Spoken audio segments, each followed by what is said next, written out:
आज की कहानी है एक मेडिकल स्टूडेंट की। तो ये कहूँ कि उस लड़की ने अपना आधा हाथ खा लिया, तो आप क्या करोगे, क्या कहोगे इस बात पे?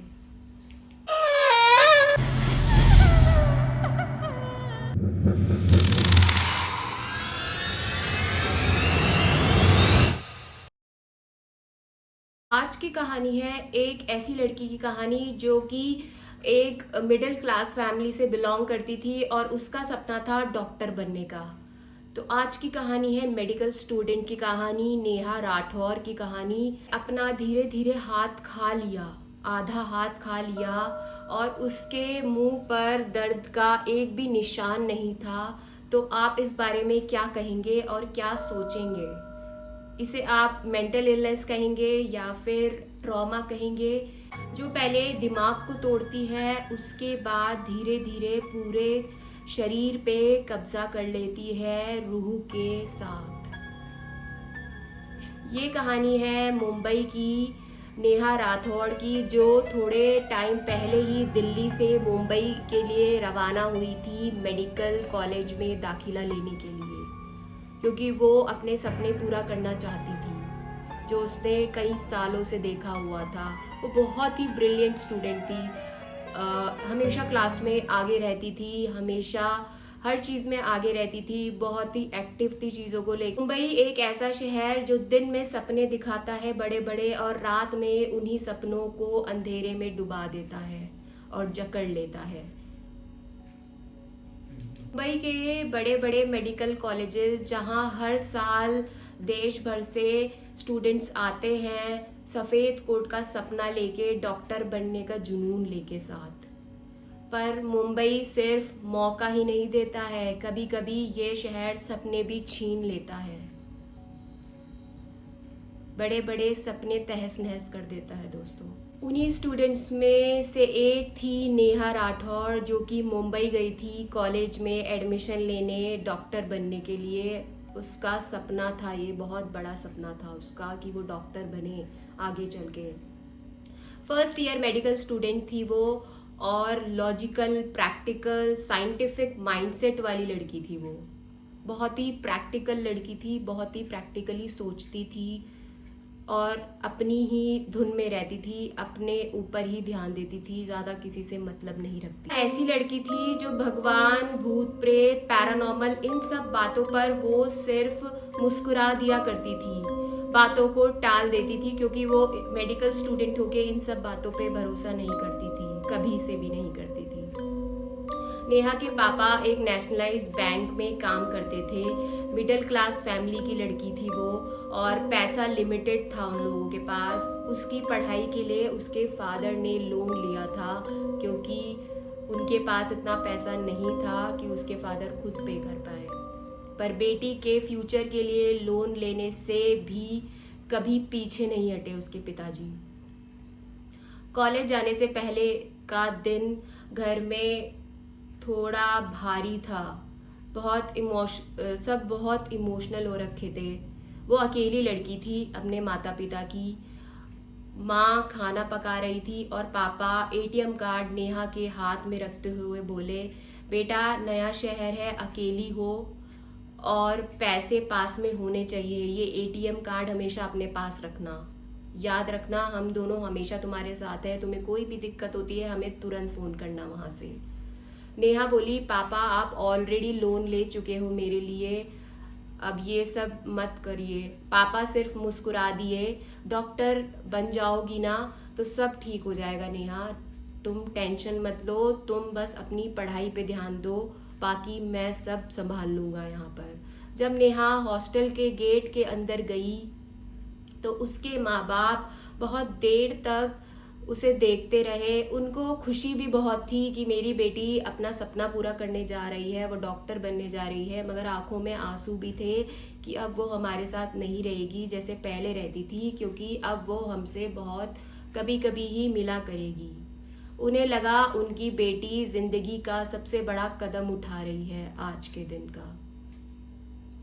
उन्हें ये बिल्कुल अंदाज़ा नहीं था ये कदम उसे ऐसी जगह ले जा रहा है जहाँ से कोई वापस जिस चक्रव्यूह से उसका वापस आना मुमकिन ही नहीं नामुमकिन हो जाएगा। जी हाँ, वो ऐसे चक्रव्यूह में जा रही थी, उसके माता पिता को नहीं पता था ये चीज़। हॉस्टल का पहला दिन ही नेहा के लिए बहुत अनकंफर्टेबल था। कॉरिडोर में अजीब सी खामोशी थी, सीनियर स्टूडेंट्स की नज़रें, और फिर आई रैगिंग की बारी। एक सीनियर स्टूडेंट ने उसको अपने पास बुलाया और उसका नाम था राहुल। सबसे ज़्यादा डोमिनेटिंग आवाज़ में अथॉरिटी थी उसकी, आंखों में कंट्रोल। नेहा ने जब उसे सीधी बात में जवाब दिया, क्योंकि नेहा बहुत प्रैक्टिकल लड़की थी, वो किसी की नहीं सुनती थी। उसे पता था कि अब रैगिंग के खिलाफ अगर वो किसी से शिकायत कर दे तो इस स्टूडेंट को बाहर कर दिया जाएगा। तो उसने तुरंत उसके सामने जवाब दिया कि अगर तुम्हें अकल नहीं है तो जाके न्यूज़पेपर पढ़ लो, तुम जानते होगे कि अब रैगिंग पे बिल्कुल ही मनाही हो चुकी है। अगर मैं तुम्हारी कंप्लेन कर दूँ तो तुम सीधा कॉलेज के बाहर हो जाओगे। ये बात राहुल को बहुत बुरी लग गई, क्योंकि सब लोग जो उसके आसपास और भी स्टूडेंट्स खड़े थे और भी सीनियर्स खड़े हुए थे, वो सब उस पर हंसने लगे नेहा की बात सुनकर। उस वक्त राहुल के चेहरे पे सिर्फ गुस्सा ही नहीं, उसका ईगो टूटने का एक मुंह पे एक बहुत ज़्यादा, उसका पूरा चेहरा लाल हो गया था और उसे लग रहा था कि उसके ईगो टूटने की आवाज़ आ रही थी उसको देखकर, ऐसा लग रहा था। वो इतना चिढ़ गया था उसकी उस टाइम बात पर। उसी पल राहुल ने डिसाइड कर लिया, ये लड़की या तो झुकेगी या फिर टूटेगी। इससे मैं ऐसी जगह ले जा के छोड़ूंगा जहाँ से ये कभी वापस नहीं आ पाएगी। शाम को सभी बच्चों को हॉस्टल में रूम अलॉटमेंट हुआ तो वार्डन ने बिना आंखें मिलाए कहा, आपका रूम नंबर 406 है नेहा। क्योंकि राहुल वार्डन को पहले से जानता था, उसने वार्डन को पहले ही कह दिया था कि नेहा को रूम नंबर 406 देना है। जी हाँ, वो वार्डन को पहले से जानता था और उसने बदला लेने के लिए उसे वो रूम दिलवाया। वो जानता था कि वहाँ की क्या कहानी है, और इसके आगे जो हुआ वो आपके दिमाग से भी परे है, वो आपके पैरों तले ज़मीन खिसका देगा। दोस्तों, तो मेरे साथ बने रहिएगा और मेरे चैनल को सब्सक्राइब कर लीजिएगा और कमेंट ज़रूर करना कि आप इस टाइम पे क्या करते। वार्डन रूम देते वक्त नेहा से नज़रें नहीं मिला रही थी और इस नंबर को बोलते वक्त वार्डन की आवाज़ धीमी पड़ गई थी बहुत, और नेहा ने ये बात नोटिस नहीं करी उस वक्त। और पहली रात कमरे की हवा बहुत ठंडी लग रही थी, फैन चल रहा था, पर फिर भी नेहा को पसीना आ रहा था दोस्तों। जी हाँ, उस रूम में कुछ तो ऐसा था कि जो बहुत अनकंफर्टेबल था। उसके बाद नेहा ने अपने सारे सामान सेट किए कमरे में, और सबसे पहले उसने अपने भगवान की फ़ोटो निकाली जिन्हें वो मानती थी। उसने अपने बेड के साइड पे वो फ़ोटो रखी, और तभी थोड़ी देर बाद जब वो पीछे मुड़ी तो वो फ़ोटो नीचे गिर गई अचानक और उसका पूरा फ्रेम टूट गया दोस्तों। क्योंकि पहला दिन था हॉस्टल का और वो रूम बहुत नया था, तो रात को नेहा की आंख कई बार बीच बीच में खुली और उसे ऐसा एहसास हो रहा था जैसे उसे कोई घूर रहा हो उसके बेड के बिल्कुल करीब खड़े होकर। उसे ऐसा लग रहा था। अगली सुबह वो उठी मगर उसकी नींद पूरी नहीं हुई थी। उसके माँ बाप का कॉल आया उसे कि नेहा पहला दिन कैसा था, कैसा रूम था। उसने सब कुछ बातें बताई, तो उसके मम्मी ने उसको बोला बात करते हुए, रात भर सोई नहीं हो क्या? तो उसने बोला, नहीं माँ, ऐसा लगता है नई जगह है तो मुझे नींद नहीं आई अच्छे से रात में, थोड़ा रूम अजीब है। उसने बस ये बोला। उसके बाद वो जब क्लासेस के लिए जाने लगे तो उसके साथ वाली ही लड़की जो उसके हॉस्टल में रहती थी, जब हॉस्टल की एक लड़की ने रूम नंबर सुना कि उसको 406 रूम नंबर मिला है, तो उसका चेहरा एक पल के लिए पीला पड़ गया। ऐसा लग रहा था उसका चेहरा ही बदल गया हो। तो उसने एकदम घबरा कर कहा, तुम्हें ये रूम कैसे मिल गया नेहा? तुम्हें नहीं पता ये रूम हॉन्टेड है? उसने तुरंत उसके मुंह पे ऐसे कह दिया। पर नेहा ने उस बात को इग्नोर कर दिया। उसने कहा चल पागल है क्या, ऐसा कुछ नहीं होता, ये सब बस एक अफवाहें होती हैं, ये चीज़ें कुछ नहीं होती है, चल क्लास में चलते हैं। पर उसी रात कुछ ऐसा हुआ कि नेहा की रूह कांप गई। नेहा बेड पे लेटी हुई थी, अचानक बाथरूम में पानी चलने लगा, पानी चलने की आवाज़ आने लगी, और यहीं से विक्रम ने जो जाल बनाया था उसके लिए वो चक्रव्यूह शुरू हो चुका था। अब आप आगे आगे देखना कि होता है क्या इस कहानी में। कुछ ऐसी चीज़ें होंगी जो आपके दिमाग को हिला के रख देंगी। विक्रम कॉलेज में ऐसा माहौल बना रहा था, क्योंकि वो पहले से उस कॉलेज में था, सीनियर था, तो वो एक साइकोलॉजिकल प्रेशर बना रहा था नेहा पे, अफवाहें और कॉरिडोर में जानबूझकर अजीबो गरीब आवाज़ें रात में निकालना और बार बार रूम नंबर 406 के बारे में बातें करना। और ये सब उसने अपने दोस्तों के साथ मिलकर किया। मगर नेहा बहुत ही ओपन माइंडेड लड़की थी, उसने ये सारी बातों को टालते हुए उसने कुछ नहीं देखा। उसे लग रहा था कि मेरे साथ मजाक चल रहा है, मेरे को डराना चाह रहे हैं ये लोग। फिर अचानक रूम नंबर 406 के अंदर से आवाज़ आई, जैसे कोई चबा रहा हो मुंह में कुछ चीज़, जैसे कोई भूखा हो, बहुत ज़्यादा भूखा। दरवाज़ा नॉक हुआ, कोई जवाब नहीं। फिर अंदर से आवाज़ आई, भूख अभी भी ख़त्म नहीं हुई है मेरी। फिर आई वो काली खौफनाक रात जो नेहा ने कभी नहीं सोचा था कि उसके साथ यहाँ आके ऐसा भी कुछ होने वाला है। जी हाँ, एक रात जब कॉलेज की हॉस्टल की छुट्टियां पड़ी हुई थी, तो हॉस्टल लगभग पूरा खाली था। वक्त हो रहा था 1:17 और लाइट्स एक साथ ब्लिंक करने लगी बहुत तेज़ से, और फिर सारी एक साथ ही बंद हो गई। ना फैन की आवाज़, ना फुटस्टेप की आवाज़, ना सिक्योरिटी गार्ड की कोई आवाज़।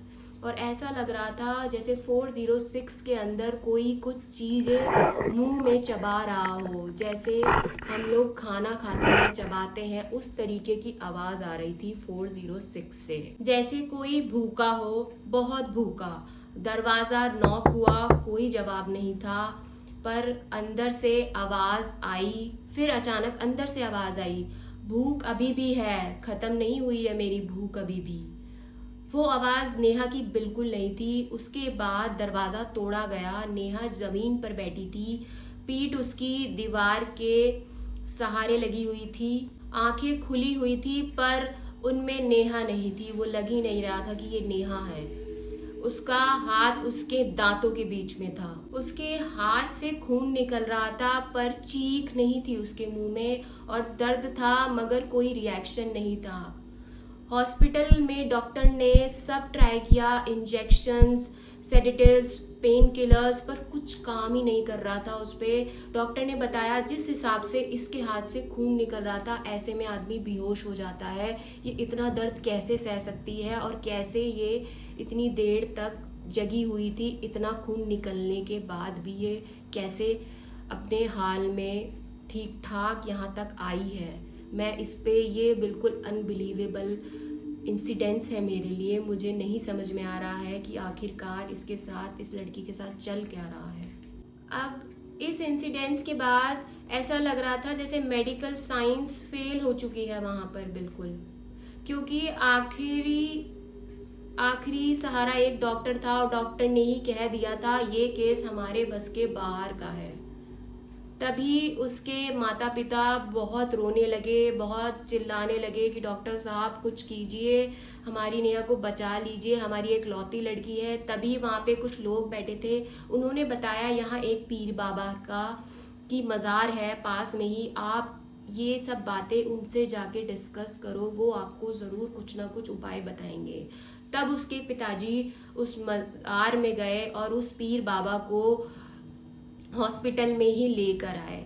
नेहा बेकाबू हो चुकी थी, उसके हाथों पैरों को बेल्टों से बांधा गया था, वो बिल्कुल भी अपने सेंस में नहीं थी। उसके दांत ऐसे हो चुके थे जैसे कोई जानवर के दांत होते हैं, बहुत ही शार्प और उसकी आंखें ऐसी हो रही थी जैसे फटी हुई एकदम बाहर निकल आएंगी। जैसे ही बाबा नेहा के पास आए उसका पूरा शरीर कांप उठा, हार्ट मॉनिटर अनइवन हो गया था।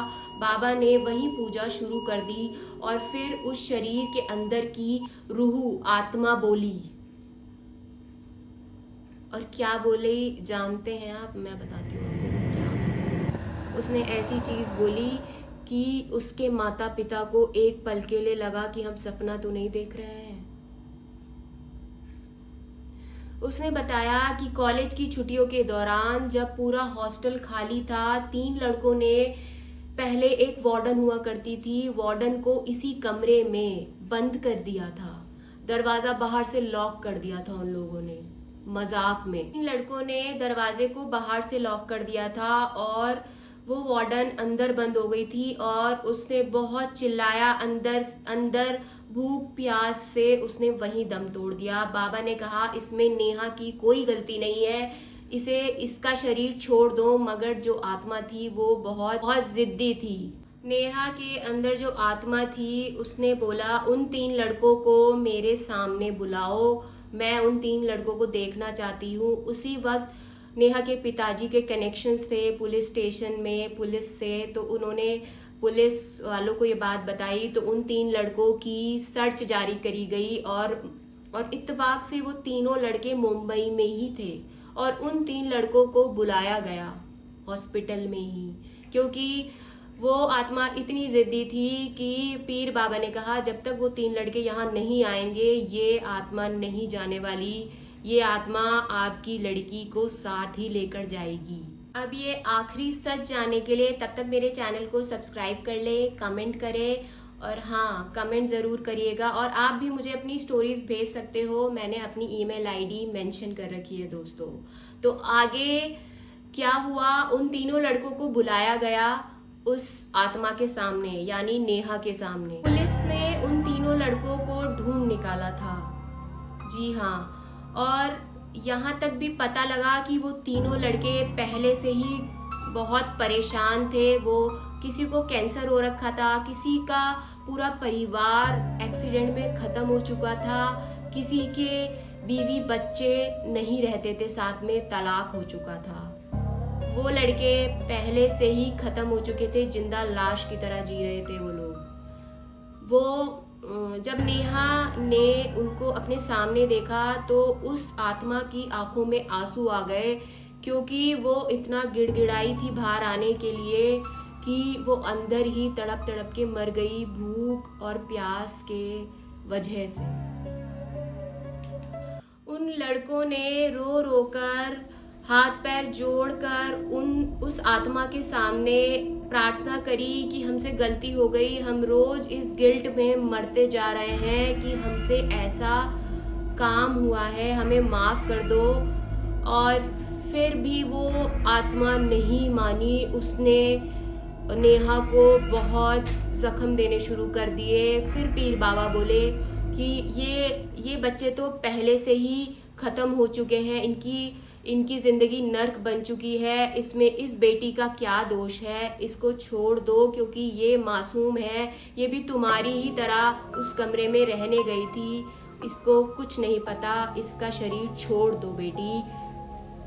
तब अचानक से एक झटका हुआ और सब शांत हो गया और तब मानो जो चक्रव्यूह था वो अब भी ऐसा लग रहा था टला नहीं है, क्योंकि नेहा बिल्कुल नासाज हो गई थी, बेहोश हो गई थी और उसकी आंखें बंद थी, उसकी हार्ट बीट बिल्कुल नॉर्मल हो गई थी, सब कुछ बहुत नॉर्मल हो गया था, बट वो उठ नहीं रही थी, बहुत देर तक नहीं उठी वो। उसके बाद डॉक्टर को आवाज़ दी गई, सांस नॉर्मल हो गई क्योंकि आत्मा शायद चली गई थी उस वक्त और नेहा बच गई थी फाइनली। उसे ऐसा, जब उसने अचानक से वो उठी तो उसने अपने मम्मी पापा को आवाज़ दी, उसके मम्मी पापा उससे लिपट लिपट के रोने लगे और उस पीर बाबा का उन्होंने शुक्रिया अदा किया और रूम नंबर 406 को हमेशा के लिए सील कर दिया गया और ये बोला गया कि इस और ये भी पूछा गया उसके बाद जो राहुल ने चक्रव्यूह चला था उसका भी खुलासा किया गया कि आखिरकार ये 406 दिया कैसे गया, क्योंकि सब ये जानते थे कि इस रूम को देना मना है कॉलेज में। तब ये खुलासा भी हुआ और राहुल को कॉलेज से रेस्टिकेट कर दिया गया इस बात पर, क्योंकि कहते हैं ना कुछ चीज़ें ऐसी होती है जिससे मजाक नहीं करना चाहिए। क्योंकि नेहा एक मेडिकल स्टूडेंट थी, उसकी पूरी लाइफ ख़त्म हो गई थी, वो अब बिल्कुल भी नॉर्मल लड़की की तरह नहीं रही थी, वो बिल्कुल ऐसी हो गई थी, वो बहुत चहकती और ऐसी लड़की थी, बहुत एक्टिव रहती थी, मगर अब उसका अंदर से एक स्पार्क होता है, एक जैसे वो पहले रहा करती थी वो चीज़ ख़त्म हो गई थी उसके अंदर से। तो इसलिए कहते हैं किसी के साथ ऐसा मजाक भी ना करो कि उसकी ज़िंदगी ही ख़त्म हो जाए हमेशा के लिए। और लोग कहते हैं ना कुछ जगहें हॉन्टेड नहीं होती, तब पीर बाबा ने कहा कि कुछ जगहें हॉन्टेड नहीं होती, उन्हें हॉन्टेड बनाया जाता है, जो कि इंसान ही बनाते हैं। और कुछ जगहें ऐसी होती है जहाँ कभी मजाक नहीं करना चाहिए, जो इंसाफ मांगती है। तो आप देख रहे थे हॉरर टेल्स विद शिवानी। मेरे चैनल को सब्सक्राइब ज़रूर करना और अपनी स्टोरीज़ मुझे ज़रूर भेजना दोस्तों। मैं आपकी स्टोरीज़, अगला एपिसोड मेरी आपकी स्टोरी पे होगा, और कमेंट ज़रूर करिएगा क्योंकि आपके कमेंट मेरे लिए बहुत इंपॉर्टेंट हैं। और do support your girl. Thank you so much for watching and Om Sai Ram.